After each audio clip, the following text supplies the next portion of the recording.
Welcome to The Big Break Show, a podcast where we discuss short-term rentals, entrepreneurship, life, mindset, and everything in between. Here are your hosts, Rafa and Jesse Vasquez. What's up, everybody? We're back with another episode of The Big Break Show, and I'm here with the same guy I'm always here with, Mr. Jesse Vasquez. What's up, brother?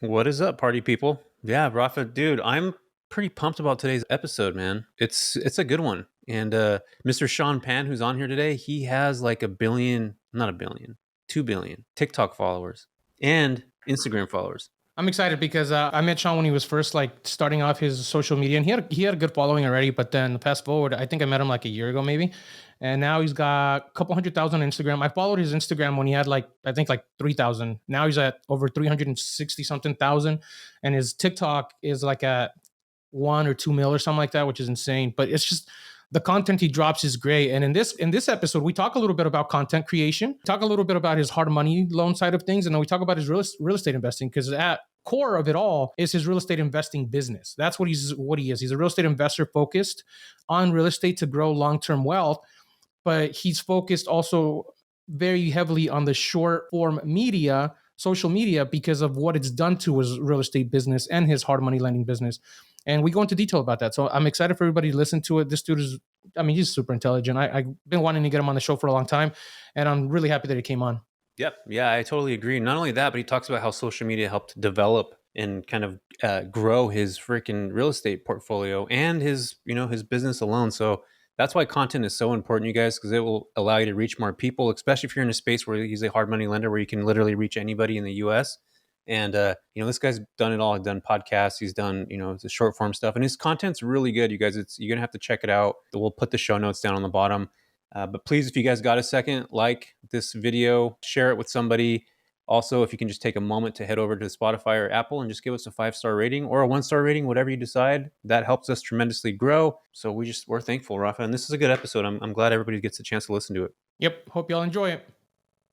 Sean, what's up, man? Thank you so much for being here. I'm excited to have you on the show. We've been talking for a while. I want people, before we get started with going into deep conversations, I want you to give a background of who you are, what you do, because I know you're big in real estate, big in social media and everything. So give the listeners a brief background of where you came from, what you're investing in, and who you are. Sure. All right, Rafa, Jesse, thank you again so much for having me on your podcast. For those who don't know me, my name is Sean Pan. I'm a real estate investor, hard money lender, and also content creator. I've been doing real estate investing since 2016. I started by house hacking my property here in the Bay Area, and then bought some rental properties out of state over in Florida, and then eventually got into house flipping, then got into social media, doing my podcast and my own Instagram, YouTube, all that stuff. Started buying more properties, flipping houses, and now working as a hard money lender. That's awesome, dude. That's a lot. Okay, so I want people to really understand, because you made that seem like, oh, this is what I do, this is what I do, this is what I do. Guys, Sean's got 100 million followers all over social media. It's awesome. Sean, let's talk about your social media for a second, because I know I met you in person, and when we met in person, you were dude, you're super chill, calm guy. I wasn't expecting that you had this big following, and then you're hey, you should follow me on social media, and I check, and you had a couple million followers on TikTok, and I think that's when it was taken off. And then now I check, and you have a couple million followers on Instagram, right? Am I right? I wish it was that much, but we're probably at 300,000 right now on Instagram, 1.4 on still TikTok. A lot, dude. And yeah, when we met, I was still relatively small, on YouTube and on my podcast. Yeah. Break that down. Break down that, because you just called yourself a content creator. Does that feel weird for you to do that? I mean, a little bit, right? I mean, I feel like the main brunt of the business is through hard money loans and through real estate investing, but content creation allows me to spread the audience, right? You get more reach from that. And again, I've been hanging with so many other content creators that it's not that weird to say that. Yeah. So you're oh, this feels normal to me now. I want to touch a lot on the real estate side of things, but let's have a brief conversation about the social media side of things, Sean, because It's true. Now I'm kind of a content creator, but I never talk about it, right? Because I've been putting out content. I just started. And so how has that actually affected you since the moment you started doing it? Because I know now you're focusing on it very heavily. Can you talk about that for a second? Yeah. I mean, honestly, content creation has just opened up a lot of opportunities for myself on the business side. So case in point, before all of this, I was an engineer. I was an engineer. I planned on being there till I retired. But the thing is, I saw my coworkers who were my dad's age, and man, they were not happy with their financial situation, even as engineers, which surprised me because I thought being an engineer meant you're going to have a very successful life and career and all that stuff. But no, even these people were not very happy with where they were. So I realized that early on, I had to get into my own business. right? To be able to prosper financially. Got into real estate and then started the content creation piece. I left my full-time job as an engineer back in 2019. And for a while, I was just creating content, doing some more real estate investing. But because I was already helping out this hard money lending company that I was using myself, they were like, Sean, you're already setting up so much business. Why don't you work for us? And so now I'm in a different position because I was doing content creation. And I do my sales differently than everyone else, right? Everyone else in sales, they're like cold calling people, having to try to network and whatever. For me, I launch a video and then people come to me, right? They call me for loans. I don't have to call them. So again, content creation just helps us find more opportunities because you're just more well known. Do you feel it's been more difficult to adjust from the conventional cold calling or reaching out than it was to just put out a bunch of content and have people come to you and ask you questions for it? So I think that's probably like maybe the difference between even you guys and myself. I hate cold calling. Like when I go to all these like real estate investing, like meetups and seminars, and I hear, oh yeah, like send out, direct mail pieces, cold call a bunch of people, door knock. I hate that stuff, man. I hate it. I tried it maybe like one time and I was so discouraged. I was like, I'm never doing this again. On the flip side, I make a video, people who actually want it, they find value into it, and they call me. That's a warm lead, right? I don't need to convince you to do anything. You already want what I have. So it's like, and it's a lot easier to film a video in the comfort of my own home, have them call me versus having to like, oh, please don't cuss me out, like call them. So You're nervous and anxious.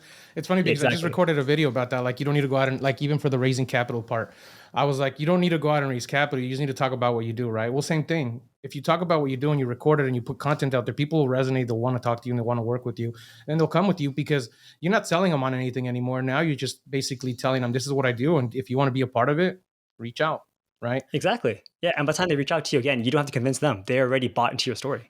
Yeah, and that's the great thing about content creation is that you give, and then rarely do you ask. But when you do ask, it's like these people already follow you. They're gonna pay because you're already giving so much stuff for free. They already bought into it. And I think that's where a lot of times like marketing and all that stuff gets kind of confused, right, Sean? Like you don't have to go out and literally say, hey guys, come do this. Like you just give so much content out for free, and what you're giving. If you guys haven't watched Sean's stuff, you need to, because it's super simple and it's like.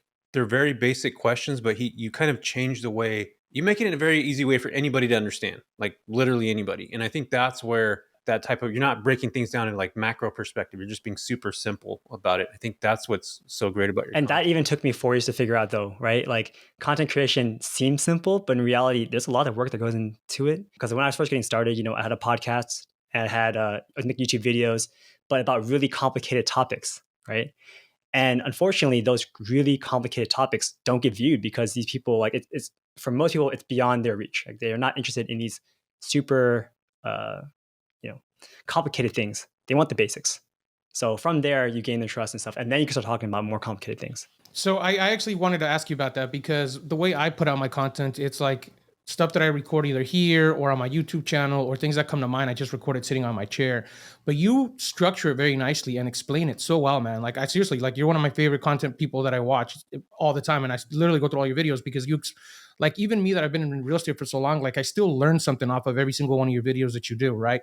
Number one, you're saying it took you a long time to figure out, like how did that transition from just doing like the same old cookie cutter content creation that everybody else is doing to get to the point where you're at now, where you make very good, to the point, structured, educational, simplified videos? Yeah, I'm going to say, first of all, short form content has been just like the next level, right? Like 4 years ago, TikTok didn't exist. So within the pandemic, right, my wife started first. She got big on TikTok first. And then Instagram copied it. They have Reels.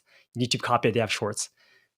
So that's just been like a whole thing. And then those kind of content spreads very rapidly. And then you realize, okay, if you only have 1 minute to deliver a message, you have to be really good at delivering that message. So it's not just me like coming up with this, right? Like we do a lot of research on the back end to understand like what are the hooks that people like to see? How should the content be presented?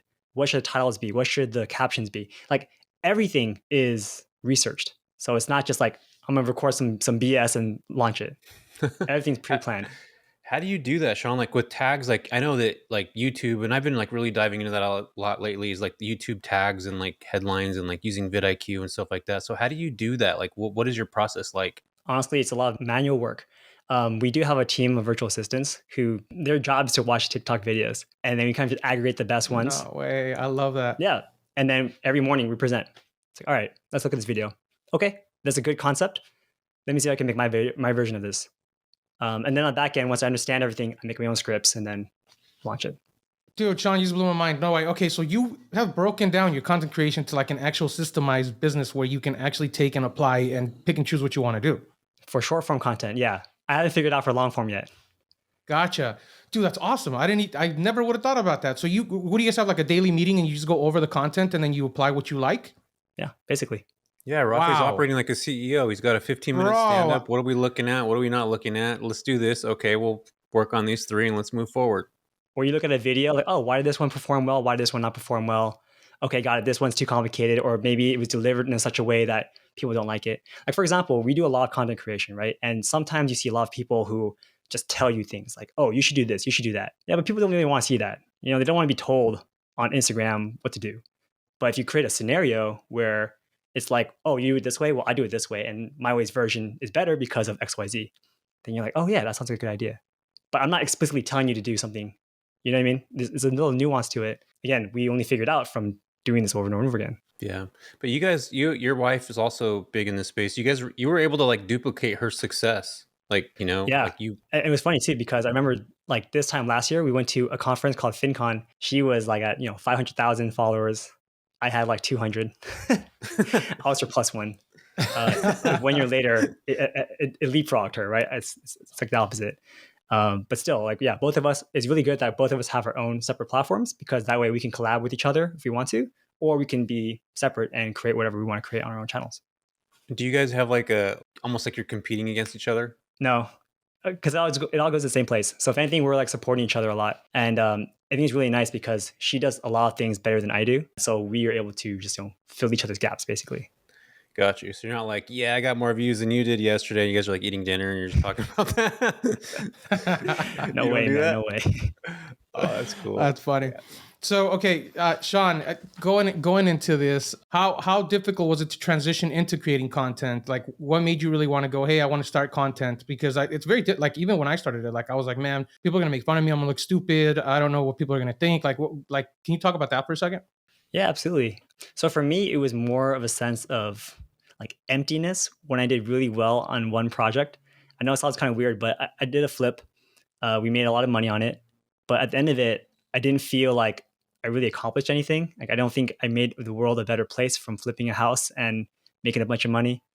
And I figured, well, okay, maybe I could create a podcast instead. And then this way, it has many different like benefits to it. So this way I can invite amazing real estate investors like yourself, Rafa, on my show. I can ask you guys all of my questions on the show and be able to share that information with the entire world. And I figured if someone like yourself would drive 40 minutes or so to come speak at a presentation to maybe 50 people, then why wouldn't you come on a podcast where you can do it from the comfort of your own home and then present to potentially hundreds of people? So for me, it was like a win-win situation. I got to learn so much from doing the podcast.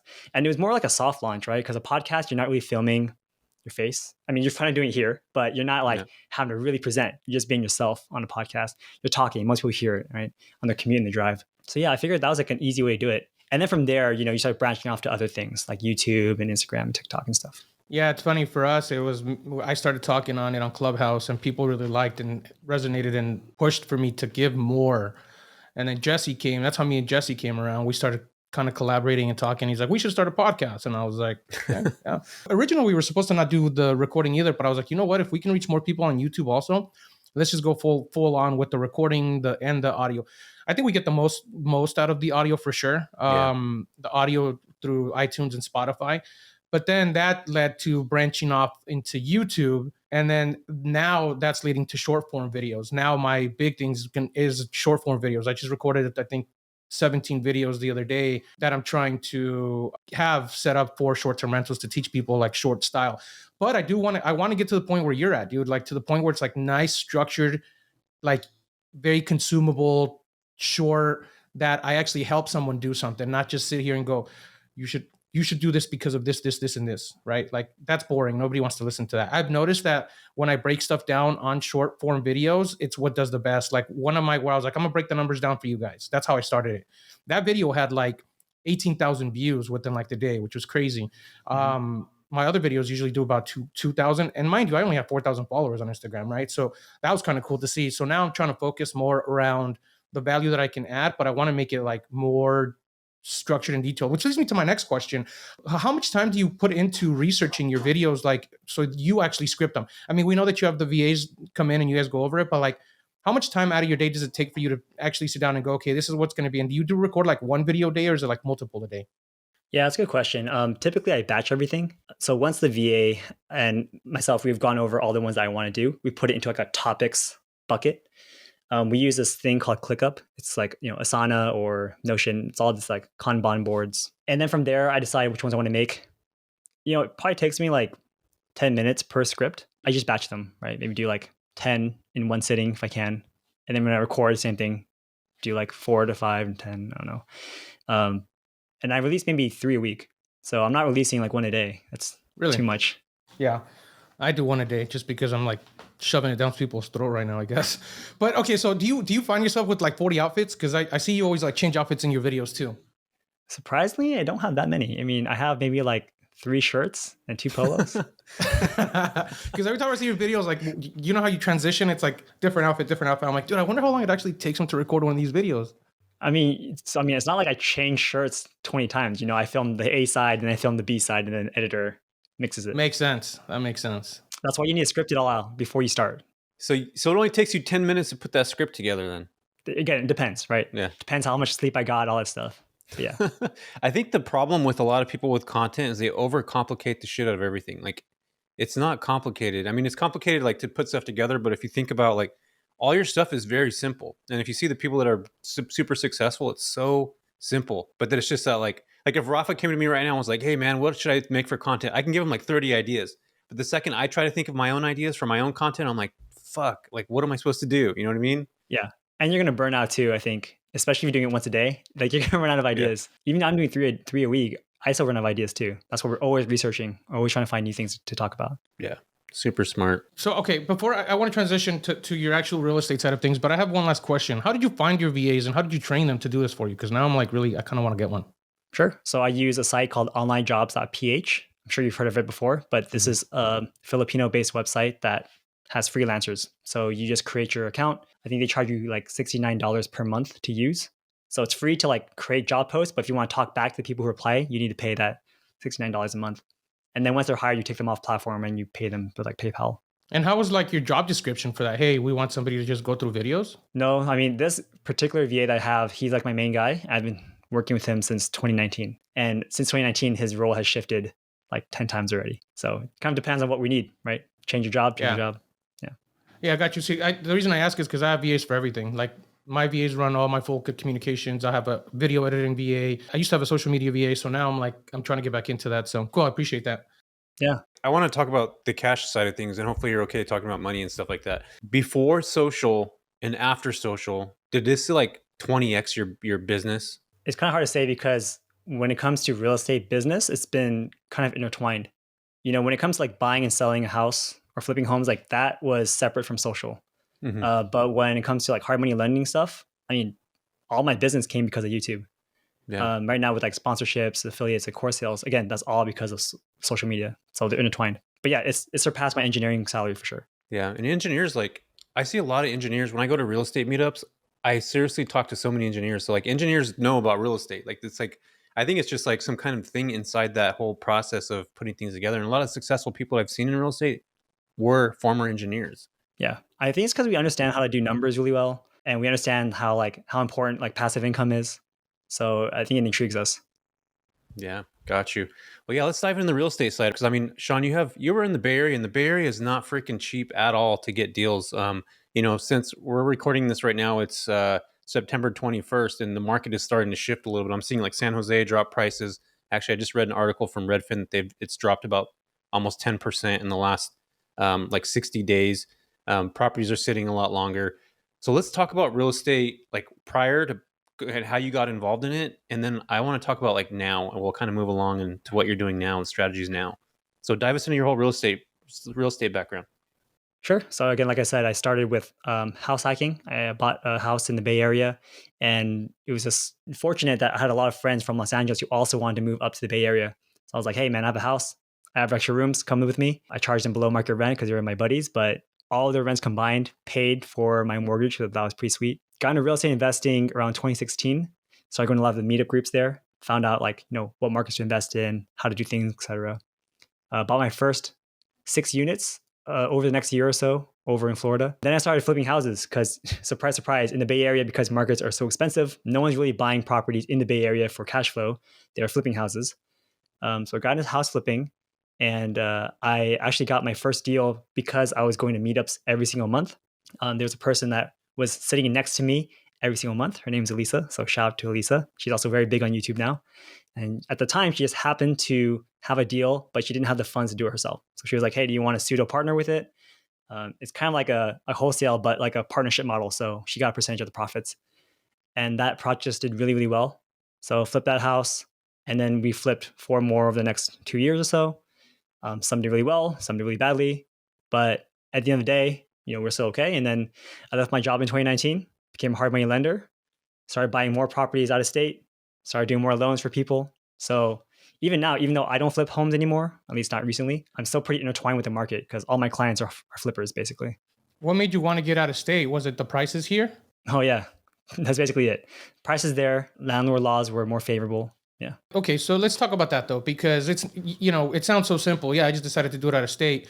Like I'm doing some stuff out of state, but it's kind of hard. Like somebody new listening to this or someone that's like doesn't have the courage to go out and do it. Like what made you be like, I think I'll just do this out of state and build systems, or like, how did you build a team, or like what made you kind of get the courage to really do this far from your house?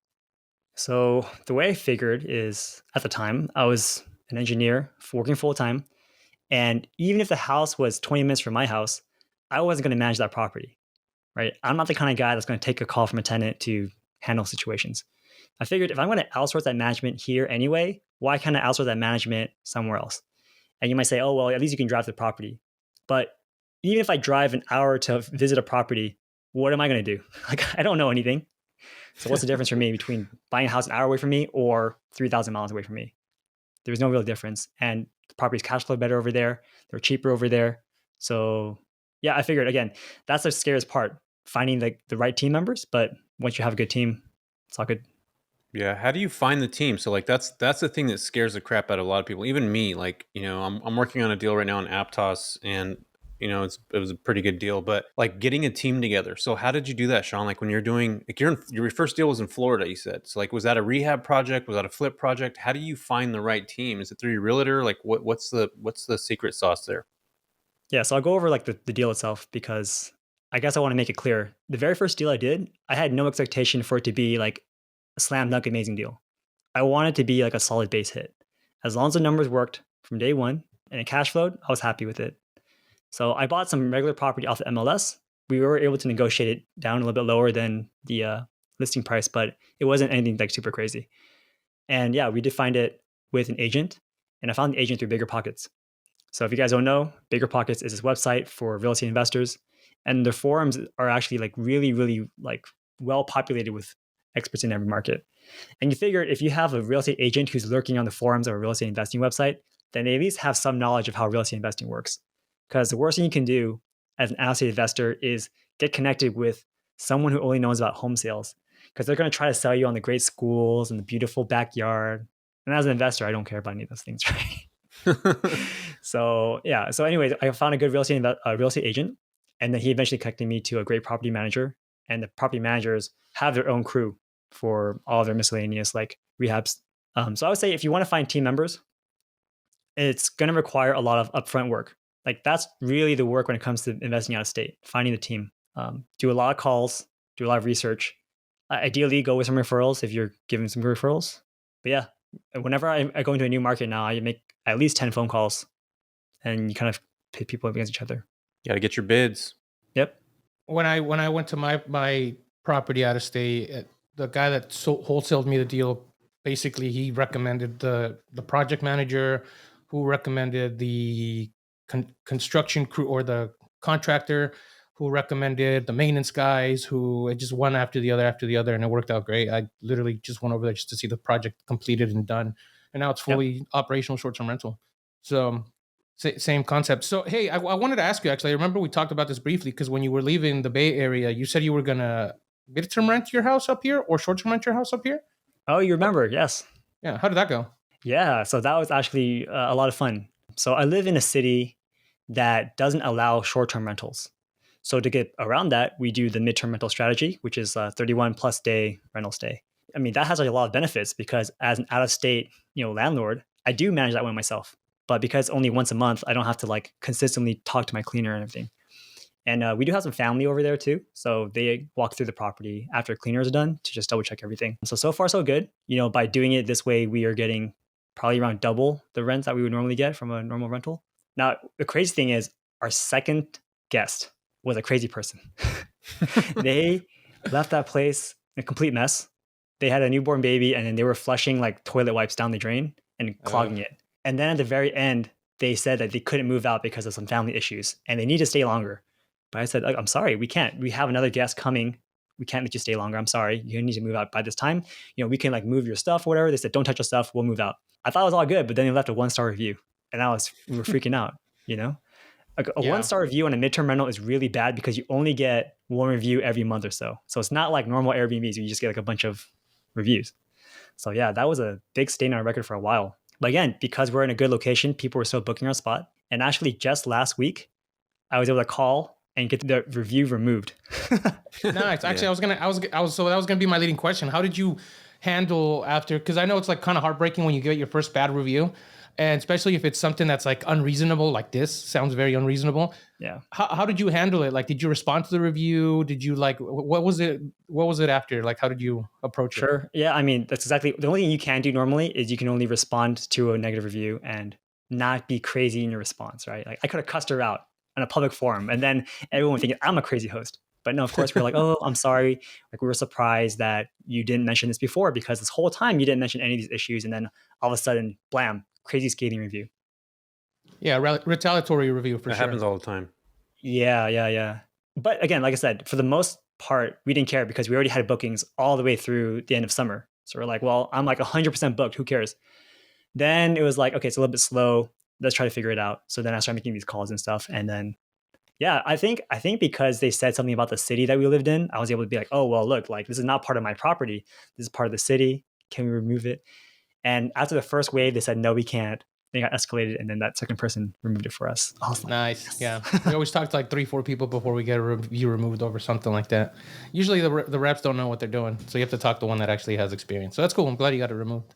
Yeah. So now we're actually up for superhost status coming up in a few days. So Sean, why don't you jump on like Furnish Finder? You don't have to go through Airbnb and you can charge more. So I am on Furnish Finder. Again, I think maybe markets are a little bit different because we are in the Bay Area. We are charging a lot, I think, for our whole home. And I think for Furnish Finder, it's probably better for like smaller spaces, maybe like an ADU. Because most people who go on Furnish Finder, they're like solo travelers or maybe have one other person. And they don't really want to be paying like, $6,000. They're budget travelers for sure. Yeah. Yeah. So have you thought about the corporate side of that, like connecting with like Google or like one of these other companies where they just rent your property? I'm assuming it's like somewhere over by San Jose, over in those markets. I would love to do that. I don't know how to do that. So maybe we talk a little bit later. Because again, like our first group were interns from Tesla and they were amazing. But, I don't know how to get on these other lists. So we're just on Airbnb. You're at the right spot. Jesse's a beast at this. Dude, you can have quality people staying they would stay for over 90 days, sometimes even longer. And you only need like, right now you're talking about one guest a month. Like it could be 6 months and they're paying the exact amount of money you want. Yeah. And that's insane. Because like, one of our best guests, they were like a construction crew from Texas.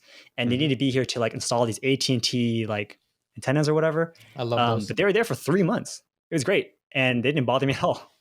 I'll give everybody right now a super huge opportunity. If you guys, Rafa was on I have a master class and he was we talked about this in the master class. So I'm giving you guys some like super info. If you guys have an extended stay hotel, the construction companies that Sean just talked about, that's where they have corporate contracts 90% of the time.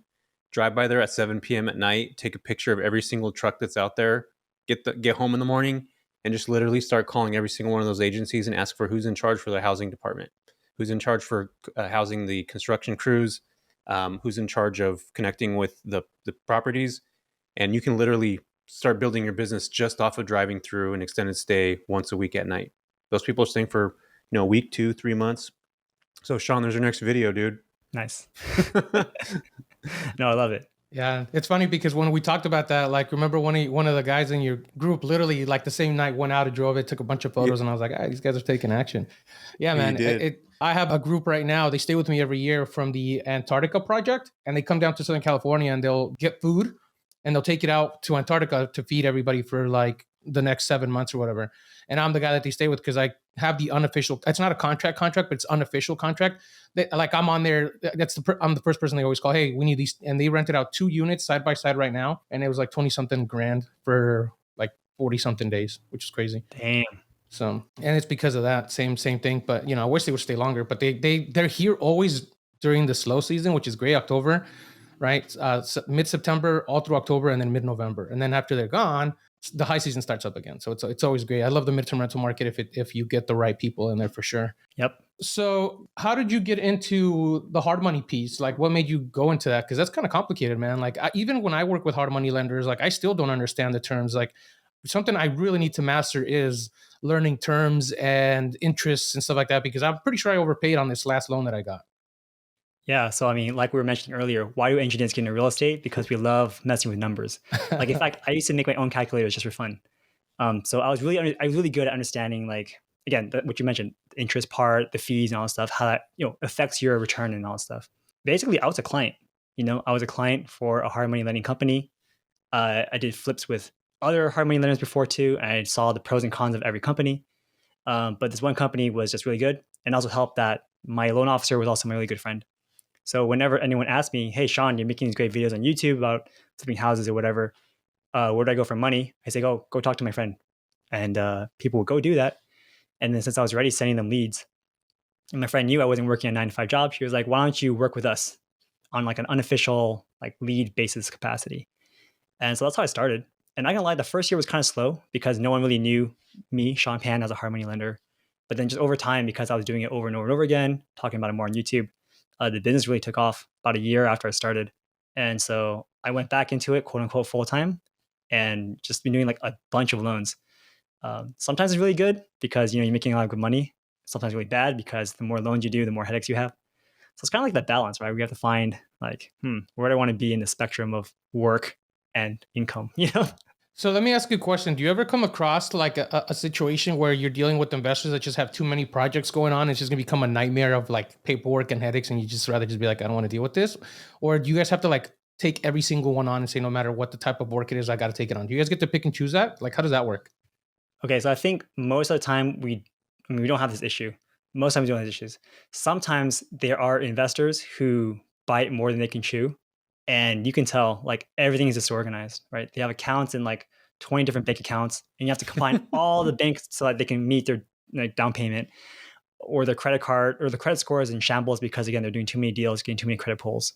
Again, like we'll take it. It's just that we'll charge you more just because it's a headache on our part. We have to do way more work to deal with your loan versus someone else who has like an 800 credit score, 2 million in the bank, Okay, I appreciate you saying that. I was just curious about that because I've talked to some investors who have told me that they usually don't get approved because they just have too many projects going on, or because their paperwork is crazy. And I was like, I wonder if that's a real thing. But anyway, so can you explain for like the newbie investor, someone who's got the first project going, how hard money works? Like just a quick brief overview of it, and then how they transition out of hard money to conventional. Sure. So I guess long story short, a hard money loan is a loan that you get when you basically can't go conventional. And why can't you go conventional? One, speed. Conventional loans typically take 25, 30 days. And most people in these situations want to sell quickly. So with a hard money loan, you can close in like 10 days, 14 days. It's a lot faster. They also have a lot less paperwork. So we don't look at your W-2s. We don't look at your tax returns. We really want to see that you can just do the project successfully, right? Do you have enough money in your account for the down payment, closing costs, and renovation costs? Do you have enough money to pay for your interest? You do? Cool. Here's your loan. Now, the downside of hard money, it costs more. You're going to be paying 10%, 2 points, whereas a conventional loan, probably 5%. Also, with a hard money loan, we don't really care about what the condition of the property is. Whereas for a conventional loan, if the water heater isn't braced, you can't get a loan. It's insane. So, those are the main reason why you go hard money. Now, in that spectrum, there are different versions of hard money, which is also something that I think people need to know. There are hard money lenders that will give you a loan as long as you have a heartbeat, right? They don't care if your credit score is in the 400s. They don't care if you have no money, right? Some lenders will give you 100% of the financing. They'll front you money for the renovations, but they'll charge you, 20%, right? Again, I work for a hard money lender that is relatively conservative, but we have really good pricing. So, back in the day, we were doing loans for 7.5%, 8%, 90% of the financing and 100% of the renovations. But we would look at your credit score, right? We would make sure that you are a complete package. You're not like in shambles. So again, there's a spectrum. You got to make a lot of phone calls to find the one that fits you. Got it. Okay. And then how about the transition to conventional after hard money? So a conventional loan and a hard money loan are separate. So eventually, whenever you need to do your takeout, whether that's selling the property or refinancing, that is a completely separate process for hard money loans. The only thing that you need to look out for is if your hard money loan has something called a prepayment penalty. Some hard money lenders want you to hold that loan for at least 4 months so they can get their minimum interest. My company doesn't have that, so you can refinance the next day if you want to. But yeah, the refinance is a separate process. So you're not talking to your hard money lender anymore. You're only talking to this new lender, and that new lender will ask for a payoff statement, which is how much you owe that hard money lender, and that's it.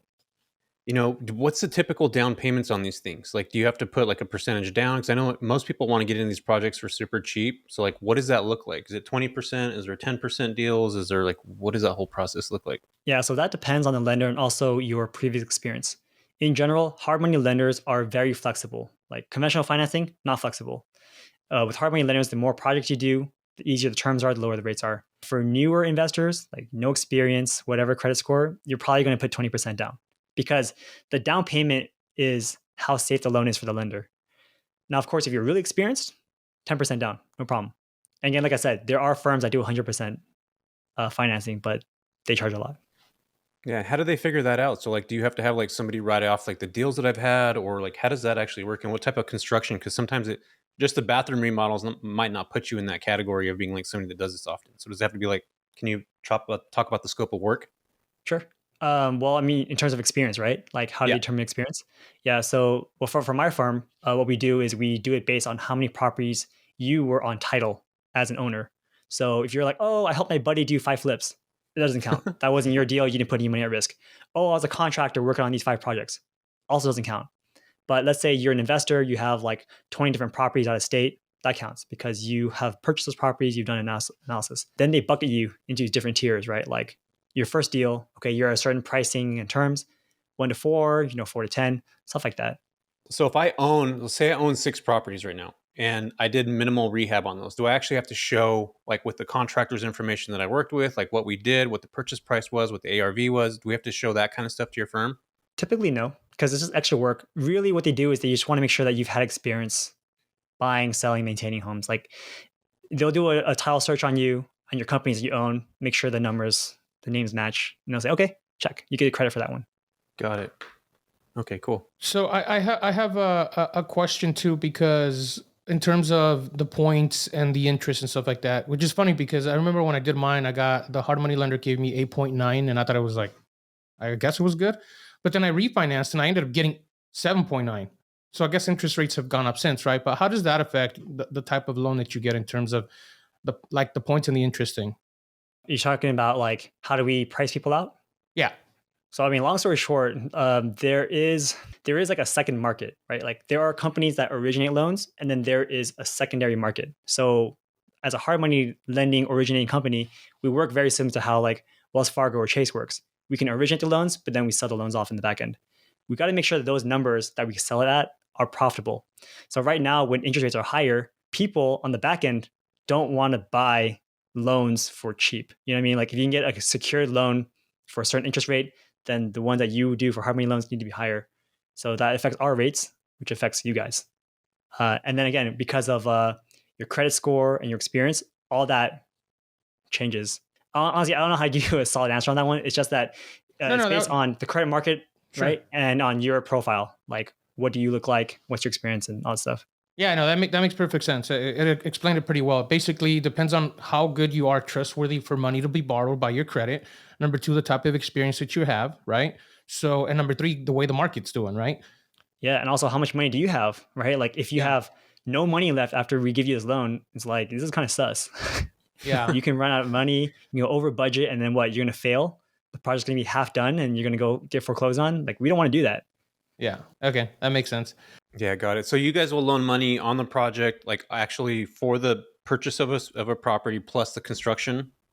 So it's That's correct. everything rolled into one. Okay, cool. Yeah, that's Yeah. awesome. What firm? Where? Well, I guess we'll talk about it towards the end because I'm actually now I'm curious. See, I'm like one of your TikTok subscribers that hears you talk. I'm like, man, I need to get a hold of Sean. We need to figure stuff out. So awesome, man. So tell me, I mean, Rafa, where do you want to go with this right now? Because there's like 10 different avenues we can go down. With real I estate. want to talk about your out of state investing, like what kind Yeah. of deals you got out of state, because I think you also have some multifamily, correct? Nothing too crazy. I mean, we're in the 1 to 4 unit space. So Okay. the most I have is a fourplex. And you want to talk about one of your deals, like maybe the fourplex, because I'm curious as to how you chose those deals and what made you be like, this is a good market. More than anything, like what made you pick an out of state market, how you picked it, and then why you went with that specific deal. Sure. So, the way we do things now is different than how we did things in the past. Now we do look at market data. We go on citydata.com. We go to Department of Numbers to find the jobs data. We basically want to make sure that the markets we're investing in has a reasonable job growth rate, population growth rate, all that good stuff. Because if you're investing in a place with low job growth, population decline, people are leaving, you're going to get less rent money, you're going to have less property value over time. But in the very beginning, I didn't know any of those things. So I was just going to a lot of meetups, talking to a lot of people, cross-referencing different like top 10 charts. Then I landed on Jacksonville, Florida. I was very fortunate. I bought back then because those prices have doubled since, and it's been like amazing. The fourplex I bought, again, this one wasn't super crazy. It was on the MLS. It was only $250,000 when we purchased the property. Each one was renting for around $650 a month. So, back then I was using something called the 1% rule. So as long as the total rents were 1% or higher of the purchase price, I was good. And yeah, at 650, it was good. But our manager was like, hey, rents are probably low here. You can probably get 700 something for every unit. So okay, even better. And even more importantly, in this fourplex, the units were metered separately for the water. You know what I mean? Like sometimes in like apartment complexes, you're all under one water meter. Yeah. And usually in those situations, the landlord has to pay for that. But because everything was separated, then the tenants just pay for their own utilities. So that was also pretty good. Again, simple, buy and hold, very easy, low operations. And now each unit rents for 900 plus. So, rents have gone up almost 50%. And the price of that property has doubled. So, yeah, I mean, it was great. I love it. And they're all your out of state or long term holds, like no short term rentals. Like we're trying to get on your game, Rafa, but unfortunately, we're coming across a lot of issues with short term rentals. A lot of states and counties have different ordinances. Like for example, we bought a property in Waco recently, and the original plan was to make it to an Airbnb. But we found out that there's an ordinance that says that if there's another Airbnb within 500 feet of yours, then you can't do it. On the map, it was fine. But then when I called the city, it said, oh, there's someone that's in progress and they're going to finish up really soon. I was like, ugh. I'm glad you told me that because I was actually looking at Waco. I love that place. Yeah. So, I mean, there's all these different things. We have a property here in Dallas. We might try it, but it is in a little bit of a rougher neighborhood. So we're also not sure, like, should we try to do an Airbnb in a rougher neighborhood? Will that affect our host score? I don't know. Well, okay, I'll answer that for you really quick. Yes, it'll affect your score, overall score based on location, but if the review's based on location, it'll get removed. But it's also going to come down to the experience they get. If the inside of the place is beautiful, amazing, and you deliver great customer service, and as long as it's not like a D minus neighborhood, I think you'll be okay. Yeah. So we're gonna wait until we close, go in the property, check it out. Do a deeper dive. We'll decide. Do you want to do a long term or fully furnished? Yeah, reach out to me, dude. I'll help you out. Cool. Think about midterm there, Sean. I'm pushing midterm because more regulations are coming, you guys. Like that's the matter of fact. Like, and if you don't start really like putting your foot into the midterm space right now, and you do it like intelligently and intuitively, I mean, dude, a lot of people are going to be SOL. Rafa's right now dealing with regulations in Santa Ana. Like, if they all of a sudden said, Rafa, you don't have short-term rentals, you can't do them anymore, dude, you're going to be freaking upside down times 10. You know what I'm going to do? I'm going to sign up to your course, Jesse, and I'm going to apply it as fast as possible because I have 46 of these things here. I'm not going to let them go down. I know, man. So it's like, you got to think ahead. You got to think ahead. You got to be smart about getting into these spaces because it's what's worked in the past isn't necessarily going to work in the future. You know what I mean? Yep. So let's talk about that right now. So with the market shifting, Sean, like what do you see stuff happening? Like what are you seeing on the lending side? And like right now, I just put a poll on my Instagram not that long ago. So it was like, Redfin put an article together, or Zillow or somebody, and it was like, houses have been declining. Are people waiting to buy? I got a fly in here. It's freaking landing on my forehead every 5 minutes. If you guys are on the video, you'll see that. Next time, I'm just going to let it sit on my face. I'm going to be super still. Oh, that's great. So like the market's shifting and changing, and like people are still scared. They're really scared to buy right now. And like the poll, there was like literally 100 people that did the poll, and 40% I think said they're still buying, and then like 47% said they're waiting 6 months or a year. Just on a simple poll that I did with everybody that's following me on Instagram. It's like, what do you see right now happening with the market? I mean, just like you said, there's a huge slowdown. Interest rates going up have basically put the market on pause, especially in a high market like the Bay Area. So like my dad's a broker. I have friends that are real estate agents too. Their business has slowed down. My business as a hard money lender has also slowed down a bit. Yeah, I mean, things are slow, but we are still buying as long as the deals make sense. But we're only buying deals that we're really excited about. Sometimes you buy properties because you're like, okay, maybe. Now it's like, nah, we can't. It's like only if we're really, really excited about them, then we'll pursue. And surprisingly, we're actually not getting loans for some of them. Like we're just buying them with cash. What makes you really excited over a property? When the property is like half the ARV, and it's like a lot lower than anything else you can find on the market. And so, yeah, sounds like it has good stuff. And also you look inside and it doesn't have any like really big structural issues, then if it's all cosmetic, it's not a big deal. Cool. Got it. I thought it was more of like, I love the location and I could travel here. That's the way I look at things because I'm all the about properties I'm buying are not like those areas, not yet at least. Gotcha. That's cool. Yeah. Do you think that your hard money side of things has slowed down due to the way the market is, or just because the way that interest rates have changed? Like what's really slowed it down? I mean, that goes hand in hand, right? Like if interest rates were really low, people would still buy and get loans with us, right? Yeah. But because interest rates are higher and the market sucks, it's like it's really hard to make the numbers work. Yeah, because you gotta like fast forward what you think the numbers are going to be, and that's the scary thing for investors right now is if you buy something and you don't like minus 10% depreciation over the next 6 months, and you're going to refi out of there, like dude, you don't like, it's scary. Like you got to be like super cautious. And I think you're right. You got to find those, like, I'm not going to say like unicorn deals, but it's got to be like those deals that are like, this is 100% going to work even if we just factor in a 10% depreciation over the next 6 months or a year. Yeah, exactly. When I bought my parents' house, we bought it at a high interest rate, which was like 4.5. And so it was supposed to be a temporary conventional loan that we were supposed to get out of in 7 months. And then now, like 7 months later, it's like 9 something. And I was like, whatever, 6, 7, whatever it was. And I was like, dude, we got a great deal. We're sticking to that. Plus, it was like a 45-year term. So I was like, I don't care. We're holding on to it. I'll send an extra payment once a year, lower that down. It'll be fine.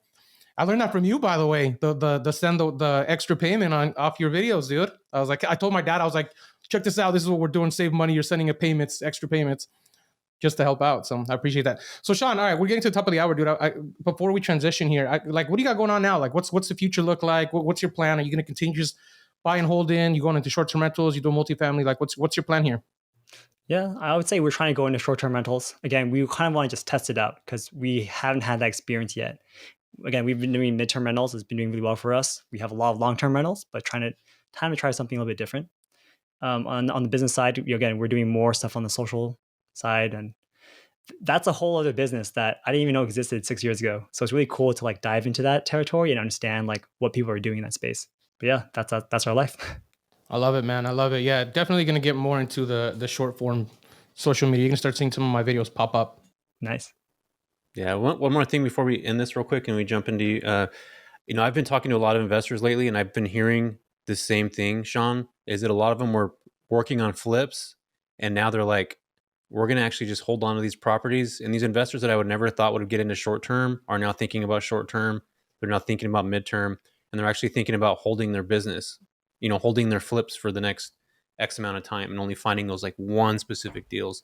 So are you seeing that a lot too, where investors are like, oh crap, we're going to need to hang on to this for a bit? Absolutely. Especially if they're going to lose money on it. Like no one wants to lose money on a deal, especially if they don't have to. If they can refinance it and do a separate exit strategy, like make it into an Airbnb or something like that. Yeah. Totally. Got you. Okay, cool. Yeah. So being that this is the Big Break Show, Sean, we always ask, what was your big break in terms of life, business, real estate, entrepreneurship, whatever you want to talk about? What's that one thing or defining moment or defining situation or something that you think, man, if it wasn't for this, I wouldn't be here, or if it was because of that, I wouldn't be here? Like, do you have something out there that was your big break in life? Yeah, I mean, it's gonna sound pretty cheesy, but when I met my wife, that changed my life significantly because I had the real estate piece going down, but she had like the online concept going down. And so when we combined forces, things just took off really well. And of course, when it comes to social, she did everything first. She blew up first and then kind of showed me the way. So without her, I wouldn't be doing this. I love that. That's a really good answer, actually. I think you're the first person to ever say that. Yeah, you are. We got to give you a badge. We got to give you a badge for that. So, Sean, one of the other things that we have in here too in our podcast is an actionable step that somebody could take literally after listening to this episode. Like, what's one piece of advice that you would say to any newbie or anybody that's in the space already? What would you do right now, or what's some actionable step that somebody can take? Sure. I always say that if you're brand new, and you have no idea what to do, go to a meetup, right? Go to a meetup, meet some good people. They'll kind of show you the way. People in the real estate investing space are super friendly. Like, I don't know why. Everyone here is like really generous with their time and their knowledge. When I go to like other meetups and stuff, they're pretty guarded, but real estate investors are really sick. I feel like short-term rentals are even more friendly too. Like, you go to a short-term rental meetup and people just like spew knowledge at you. It's like it's more of like they want to let you know that they know what they're doing and they want to give you as much as they can.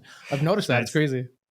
It's communal. 100%. So that's one question I actually have for you. So like, if you go to the influencer meetups and you go to real estate meetups, is there like a difference in those two things? That's a good question. I feel like the influencer meetups, okay, I'm gonna say yes, but only because influencer meetups is like, if someone's in like the 10 million range, they're not really going to talk to you if you're at a 10 million. You know what I mean? Yeah. It's different there. Whereas I feel like for real estate investors, you can have $100 million, but they'll still talk to the newbie. Yeah. Yeah. So there's a lot more giving is what you're saying. Yeah.